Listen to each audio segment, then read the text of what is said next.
देश विदेशात चोरीच्या घटना घडत आहेत. मोठ्या प्रमाणात घडणाऱ्या या गुन्ह्यांचं प्रमाण वाढतच चाललंय.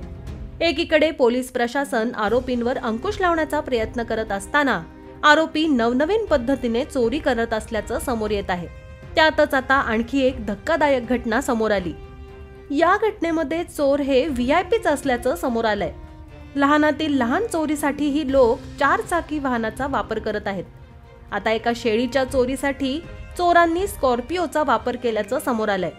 बिहारच्या छपरामध्ये ही घटना घडली. हनुमानगंज गावात चोरांनी एक स्कॉर्पिओ सोडली होती. पोलिसांनी आरोपी चोरांचे वाहन जप्त केल्यानंतर हा खुलासा झाला.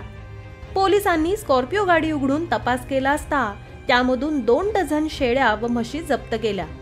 प्रत्येकाच्या तोंडावर टेप लावला होता. यामध्ये 5 जणांचा मृत्यू झाला होता.